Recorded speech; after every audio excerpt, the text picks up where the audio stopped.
ተነስተልን ተመልካቾች ከትግራይ ቴሌቪዥን የሚተላለፍ የአማርኛ ቋንቋ ዜናችን አሁን ጀምሯል። ከዜናዎቹ ጋር በእምነት ሰለሞን ነኝ። በቅድሚያ በትግራይ በተካሄደው ጄኖሳይዳዊ ጦርነት ምክንያት ከቀያቸው ተፈናቅለው በየመጠለያ ጣቢያው ለአስከፊ ረሃብና በሽታ የተጋለጡ ወገኖችን መንግስት ትኩረት ሊሰጥባቸው ይገባል ሲሉ ያነጋገርናቸው የመቀለ ከተማ ነዋሪዎች ገለጹ።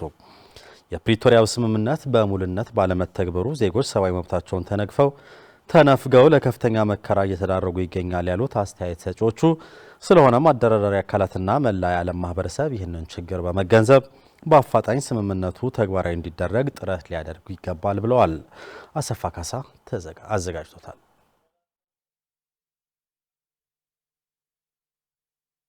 በትግራይ በተካሄደው ጦርነት ምክንያት ከምዕራብ ትግራይ የተፈናቀሉ ወገኖች በተለያዩ የትግራይ መጠለያ ጣቢያ በረሃብ በመድኃኒት እጥረት ብሎም በአውሬ በመበላት አስከፊ ህይወት እያሳለፉ ይገኛሉ። ይህንን በማስመልከት በመቀለ ከተማ ነዋሪዎች ተዘዋውረን ያነጋገርን ሲሆን በየመጠለያ ጣቢያው ተፈናቃይ ወገኖች እያሳለፉት ያሉት አስከፊ ህይወት መንግስት በትኩረት ተመልክቶ አፋጣኝ መፍትሄ ሊሰጠው ይገባል ብለዋል። በጣም ከችግር አልፎ የጅብ መጫወቻ ሆነ ያሉ እና በረሃብ እየተገረፉ ነው ያሉ። ስምምነቱ በሚያዘው መሰረት ህዝቡ ወደ ቦታው ተመልሶ ከሞትና ከሰቆቃ ከረሃብ መዳን ነበረበት። እስካሁን አለመመለሱ ግን በሚያሳዝን ሁኔታ በህመም በበሽታ በረሃብ በእንስሳ ሳይቀር በጅብ ሳይቀር እየተበላ ያለበት ሁኔታ ነው ያለው። ለራሳቸው አልፈው ለህብረተሰብም ይጠቅሙ የነበሩ አምርተው የሚተዳደሩ የነበሩ ህብረተሰብ ናቸውና አሁንም በአስቸኳይ ከዚህ ክፉ እንትን ላይ ወጥተው ወደ ቀያቸው ወደ ንብረታቸው ተመልሰው የድሮ ኑሯቸውን እንዲኖሩ ነው እኔም ማሳስበው ማለት ነው። ሁኔታው እንደምናየው ከሆነ በጣም አስቸጋሪ ሁኔታ ነው ያሉ እና አንድ ኢትዮጵያውያን እንዲህ አይነት ችግር መግጠም አልነበረባቸውም። አሁንም ጊዜ ሳይፈጅ 5 ዓመት ሙሉ ኬንዳ ውስጥ ነው የሚኖሩ። በዛ ረሃብ አለ፣ ጥማት አለ፣ ሁሉ ችግር እየተቋቋሙ ነው ያለው። እስካሁን መቆያታቸው ራሱ በጣም የሚገርም ነገር ነው።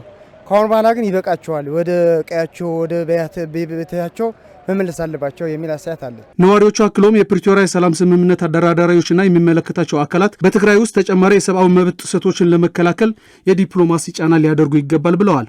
ይህ በእንዲህ እንዳለም የፕሪቶሪያ ሰላም ስምምነት ሳይሸራረፍ በሙሉነት በመተግበር የትግራይ ግዛታዊ አንድነት በማረጋገጥ ተፈናቃይ ወገኖች በወደ ቀያቸው መመለስ ነው ሲሉም ገልጸዋል። ዓለምም እንዴት ዝም ብሎ እየተመለከተ እንዳለ የሚያሳዝን ነው። ስምምነት ተደርጓል። ሁለቱ የተስማሙበት እንትን አለ። በዛ መሰረት ህዝቡ ቦታው ተመልሶ ህይወቱ የሚያንሰራራበት ወደ ኑሮ ወደ የሚመለስበት ሁኔታ ካልተፈጠረ በስተቀር ሌላ ምንም መፍትሄ ሊኖር አይችልም። ህዝባችን ወደ ቦታው እንዲመለስ በራሱ በጣቱ በጥፍሩ ቆፍሮም በልቶም እንዲበላ ወደ ነበረበት እንዲመለስ ማድረግ አለበት። መንግስት ፕሪቶሪያ ስምምነት መሰረት ተግባራዊ መደረግ አለበት። ያሉ ችግሮችን የፕሪቶሪያው ስምምነቶቹን ተግባራዊ ሆኖ ኑሮ ወደ ድሮ ወደ ነበርበትን ቢመለስ ነው እኔ እንትን የምለው። እሱ ነው ደግሞ መፍትሄው ሊሆን የሚችለው። የውል ፕሪቶሪያ ጉዳይም ቶሎ የትግራይ ደም ዳር ድንበርን ተከብሮ ህዝቡ አርሶ ለራሱ ቢሆን ጥሩ ነበር ብዬ አስተላልፋለሁ። አሁንም ጊዜያዊ መንግስቱና የፌዴራል መንግስቱ ተባብረው አንድ ፖይንት ደርሶ ግዛታዊ አንድነቱና ህዝቡ ወደ ቤታቸው መመለስ አለባቸው የሚል አስተያየት አለ። ሆፕ ፕሮጀክት ከ$40,000 በላይ ወጪ የተደረገባቸው መድኃኒቶችን ለትግራይ ጤና ቢሮ ድጋፍ ማድረጉን አስታወቀ። እነዚህ ከ$40,000 በላይ ወጪ የተደረገባቸው 27 አይነት መድኃኒቶች በ3 የደቡብ ምስራቅ ወረዳዎች ለሚገኙ 9 የጤና ተቋማት የሚውሉ መሆኑንና የድጋፉ ዓላማም በዝቅተኛ ኢኮኖሚ ደረጃ ላይ ለሚገኙ የሴፍትኔት ተጠቃሚ እናቶችና ህጻናት በስራ ወቅት ለሚያጋጥሟቸው የጤና እክል ከተቋም ውጭ ለሚሰጥ የሕክምና አገልግሎት በነፃ ለማከም ታሳቢ ያደረገ መሆኑን ተገልጿል። ብርቱካን ጌታዬ ሆፕ ፕሮጀክት $40,000 በላይ ወጪ የተደረገባቸው መድኃኒቶችን ለትግራይ ጤና ቢሮ ድጋፍ ማድረጉን አስታወቀ። ድጋፉን ያስረከቡት የሆፕ ፕሮጀክት ማናጀር ዶክተር ኢሳያስ ሐረጎት ባስተላለፉት መልእክት ድጋፉ IHP ከተባለ የዩናይትድ ኪንግደም ግብረሰናይ ድርጅት የተገኘ $40,335 የአሜሪካ ዶላር ወጪ የተደረገባቸው 27 አይነት መድኃኒቶች ሲሆኑ በ3 የደቡብ ምስራቅ ወረዳዎች ማለትም እንደርታ፣ ሳምረና ወጀራት ለሚገኙ 9 የጤና ተቋማት የሚውል መሆኑን ገልጸዋል። የድጋፉ ዓላማም በዝቅተኛ የኢኮኖሚ ደረጃ ላይ የሚገኙ የሴፍቲኔት ተጠቃሚ እናቶችና ህጻናት በስራ ወቅት ለሚያጋጥሟቸው የጤና እክል ከተቋም ውጭ ለሚሰጥ የሕክምና አገልግሎት በነጻ ለማከም ታሳቢ ያደረገ መሆኑን ጠቁመዋል። አሁን እየተሰጠ ያለው የመድኃኒት ድጋፍ በሚገባ ተደራሽ እንዲሆን የሚመለከታቸው አካላት ትኩረት ሰጥተው እንዲሰሩ ጥሪ ያቀረቡት ዶክተር ኢሳያስ ተቋማቸው ከባለድርሻ አካላት ጋር በመተባበር ተመሳሳይ ድጋፎችን ለማድረግ አጠናክሮ እንደሚቀጥልም ገልጸዋል። ድጋፉን የተረከቡት የጤና ቢሮ ፋርማሲ ዘርፍ ተወካይ አቶ መሰለ አብርሃ በበኩላቸው ሆፕ ፕሮጀክት ላበረከተው ድጋፍ በማመስገን የትግራይ ህዝብ አጋጥሞት ያለውን የመድኃኒትና የበጀት እጥረት ጦርነቱ ከወለደው ጉዳት ጋር ተያይዞ የከፋ ስላደረገው ግብረሰናይ ድርጅቶች በግል ይሁን በቡድን እንዲሁም ፕሮጀክት ተቋማት የትግራይን ህዝብ የመድኃኒት እጥረት ችግር ለመፍታት የድርሻቸውን እንዲወጡም ጥሪ አቅርበዋል። አሁን የተደረገው የመድኃኒት ድጋፍ ለተጠቃሚዎች ተደራሽ እንዲሆን እንደ ቢሮ ክትትል እንደሚያደርጉም ከትግራይ ጤና ቢሮ የተገኘ መረጃ ያመላክታል። በትግራይ በጄኖሳይዳዊ ጦርነት ምክንያት ከፍተኛ ውድመት የደረሰበት የጤናው ዘርፍ ወደ ነበረበት ለመመለስና ያጋጠመውን የመድኃኒትና ሌሎች የግብአት እጥረቶችን ለመፍታት የተለያዩ ግብረሰናይ ድርጅቶች በተወሰነ መልኩ ድጋፍ እያደረጉ ይገኛሉ።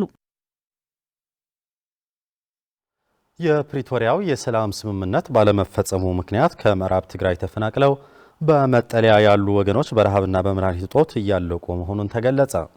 የትግራይ ጊዜያዊ አስተዳደር ፕሬዝዳንት ጀነራል ታደሰ ወረደ የተፈናቃዮች ጉዳይ አሁን ባለበት ሁኔታ ከዚህ በላይ ማዘግየት እንደማይቻልና ከፌዴራል መንግስት ጋር በልዩ ትኩረት መፍትሄ ለማበጀት እንደሚሰራ አመላክተዋል።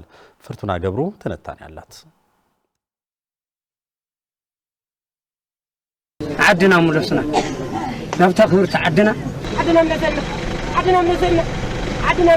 ملو برهاني هاوكا ملو سيستي هاوكا عدنا أتول مجنا يا بحنا ይህ የትግራይ ተፈናቃዮች የ5 ዓመት የተማጽኖ ጥሪ ቢሆንም አሁን ግን በሞት አፋፍ ላይ ሆኖ ነገን ስለሚኖረው ህይወት ሳይሆን ዛሬን ውሎ ስለማደር የሚጨነቅበት በረሃብ ቸነፈር እየተሰቃየ ያለበት አስከፊ ሁኔታ ተፈጥሯል። በሰሜን ምዕራባዊ ዞን በአስገደ ወረዳ በሕጻጽ መጠለያ ጣቢያ የሚገኙ የምዕራብ ትግራይ ተፈናቃዮች በቦታው ያለው ሰቆቃ በማስረዳትም ወደ ቀያቸው እንዲመለሱ ለመንግስት መማጸናቸውን ቀጥለዋል። ይህ ስቃይ በመላው የትግራይ ተፈናቃዮች ያለውን ችግር የሚያመላክት የሰቆቃ ማሳያ መሆኑም ይነገራል።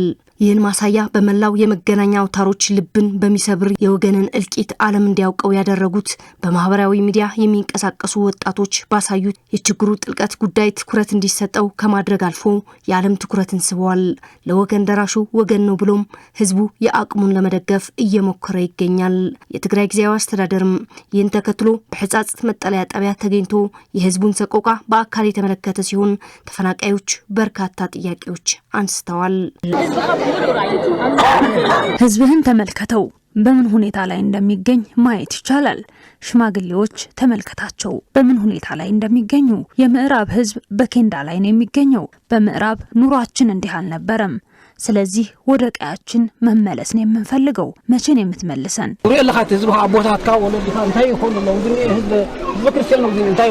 ይህ ህዝብ እንደምታየው ነው፣ መከራ በዝቶበታል። እኔ አካል ጉዳተኛ ነኝ። ያለውበት ሁኔታ በደንብ ልትረዳልን ይገባል። በቁሪ ቀትሪ በፀሐይ እና ተጨፍጨፍና አምኖ ኋል ኬንዳ እና ነበር ዘለና እኛ ቀኑን በፀሐይ ሌቱን በብርድ እየተቃጠልን በኬንዳ ነው የምንገኘው። የምዕራብ ህዝብ ሌላውም ቢሆን በረሃብ በሞት እያለቀ ነው። በተለይም በሱዳን ያለው ህዝባችን እየተሰቃየ ነው የሚገኘው። ህፃናት ልጆች፣ ወጣቶች ከጦርነት የተረፉትን ሳይቀር በስደት እያለቁ ነው። ስለዚህ እኛ ልንማጸናችሁ ነው። የዚህ ህዝብ ችግር ሊሰማችሁ ልትረዱልን ይገባል። መጨረሻችን ምን መሆኑም አናውቅም። نحن خلينا عم يتقرشين كاخد جزء أما على 3 ጊዜ ወስደን ተለኸብ ጣም خبيديو በቀን 2-3 መድኃኒት 100 ብር ሰጥተህ መግዛትና በባዶ ሆድ መዋጥ ከባድ ነው።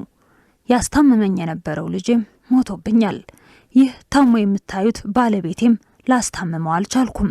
እየከበደኝ ነው። ስለዚህ ይህ ጓደኛ የሆነውን ባሌን በቀያችን ነው መቅበር የምፈልገውና መልሱን በዚህ ትምህርት ቤት እያሳለፍን ያለው ስቃይ በቃላት ለመግለጽ ከባድ ነው። የምዕራብ ትግራይ ህዝብ በአካባቢ ያለው ምቹ ሁኔታ ተጠቅሞ ራሱን ችሎ ለሌላው ማህበረሰብ የስራ ዕድል ሲፈጥር የነበረ ቢሆንም አሁን ላይ በተጠለለበት ቦታ ሁሉ የሌላውን ማህበረሰብ ድጋፍ እየጠየቀ ይገኛል። ይህ ህዝብ አሁን ባለበት አስከፊ ሁኔታም በተደጋጋሚ በይድረሱልን የስቃይ ተማጽኖ ምላሽ ባለማግኘቱ ከረሃቡ አልፎም በሞት እየተቀጣ ይገኛል። ታዲያ ይህ የረሃብና ሞት እጣ ፈንታ ተቀይሮ ወደ ቀያቸው እንዲመለሱ ለጊዜያዊ አስተዳደሩ ካቢኔ ተማጽነዋል።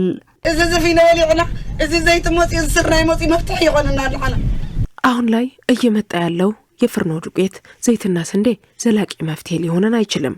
በህይወት እንድንቆይ ከተፈለገ ወደ ቀያችን መልሱን በቃ ትሄዳላችሁ ተብለን አመት ሙሉ ተስፋ አድርገን እየጠበቅን ያለ ነው። ግን እስካሁን ያለምንም መፍትሄ አለን።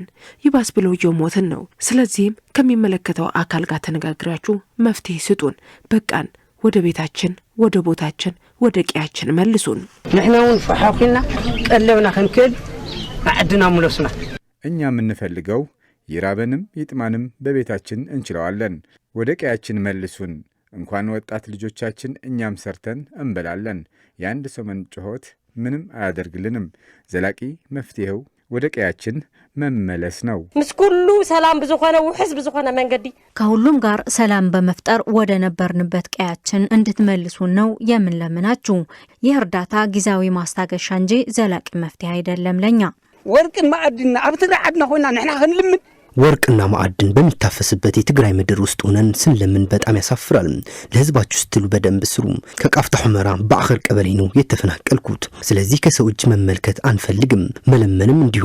ስለዚህ ለህዝብ ስትሉ በደንብ ስሩ። እስካብ ሕይ መንግስት የብልና እናበልና አይናጸ እስካሁን ድረስ መንግስት ያለ መንግስት የለንም ነው ስንል የነበረው። ወገቤን ተመልከቱት። የሆንኩት እኔ ሰርቼ ነበር ስበላይ ነበርኩት። ወደ ቀያችን ከተመለስን ዶሮም ቢሆን አርብቼ በላለሁ። የፕሪቶሪያው የሰላም ስምምነት ሲፈረም መላው የትግራይ ህዝብ ተስፋ ያየበት ወቅት እንደነበርና በተለይም በተፈናቃዩ ዘንድ ልዩ ስሜት መፈጠሩ አይዘነጋም። ይህ መፍትሄ ያጣ የተፈናቃዮች ሮሮም አሁን ህዝብ እንደ ህዝብ በሞት እያሳጣ መሆኑን ተከትሎም መንግስት የህዝቡን ሰቆቃ የሚያስቆምበት መሆን እንዳለበት የምዕራብ ትግራይ ምክትል አስተዳዳሪ አቶ ተስፋ ማርያም ገብረ መስቀል ይናገራሉ። ናይዚ ሁሉ ስቃይ መበገሲ ውዕል ፕሪቶሪያ ብዘይ መፍጻም ነው። የዚህ ሁሉ ስቃይ መንስኤ የፕሪቶሪያ ስምምነት አለመፈጸም ነው። ስለዚህ ሁሉም ዓለም አቀፍ ማህበረሰብ አሁን የተፈናቃዮቹን ህይወት ለማዳን ባሳየነው የአንድነት እንቅስቃሴ በማጠናከር የትግራይ ምዕራባዊ ዞን ሁሉም ተፈናቃይ ወደ ቀዬው እንዲመለስ በሁሉም የሥራ እንቅስቃሴያችን ይህንኑ ነው ቅድሚያ ልንሰጠው የሚገባን። የትግራይ ጊዜያዊ አስተዳደር ከተቋቋመባቸው አንዱ ጉዳይ ተፈናቃይ ወገኖች ዋስትናቸው ተጠብቆ ወደ ቀያቸው መመለስ መሆኑ የፕሪቶሪያው የሰላም ስምምነት ሰነድ ያስረዳል። ሆኖም ጊዜያዊ አስተዳደሩ እስካሁን የተፈናቃዩን ጉዳይ ከእንመክርበታለን የዘለለ መፍትሄ ሊያመጣ ለመቻሉም ተፈናቃዮቹ ያነሳሉ። በሕጻጽ የተፈናቃዮች መጠለያ የተገኘው በትግራይ ጊዜያዊ አስተዳደር ፕሬዝዳንት ሌተናል ጀነራል ታደሰ ወረደ የሚመራው ካቢኔም የተፈናቃዮች ሰቆቃ ከቃላት በላይ አሳሳቢ በመሆኑ ከዚህ በላይ መቀጠል አትችሉም ሲሉ ተደምጠዋል። ካና ገርና ጸኔና እንዲና ግን ደረህ ተፈናቃዮችን ለመመለስ የሚቻለንን እያደረግን መጥተናል። አሁን ግን በዚህ ህይወት እንዲሆኑ እንደማይቆዩ በደንብ ተመልክተናል። ስለዚህ የተቻለንን ሁሉ አድርገን መመለስ የሚችሉበትን ሁኔታ መፍጠር ይገባናል። ምልከታ ባደረግንበት ወቅትም ህፃኑ፣ ወጣቱ በረሃብም ይሁን ታሞ በአልጋ ላይ የሚገኙን ሁላቸውም በአንድ ድምጽ ወደ ቀያችን መልሱን የሚል ድምጽ እያሰሙ የሚገኙት በራሳቸው ሊመለሱ አይችሉም። ነገር ግን እኛ ከፌደራል መንግስትም ይሁን ከዓለም ማህበረሰብ ጋር በመነጋገር እንዲመለሱም ከፍተኛ ጥረት እናደርጋለን። ከዚህ ቀደም በተደጋጋሚና ክረምት በመጣ ቁጥር ትመለሳላችሁ የሚል ተስፋ ሲሰጣቸው የነበሩት እነኚህ ተፈናቃዮች አሁን በተግባር የሚገለጽ ምላሽ እየተጠባበቁ ይገኛሉ። ተመልካቾች ዜናዎቻችን አብቅተዋል። ስለተከታተላችሁ እናመሰግናለን። ሰላም።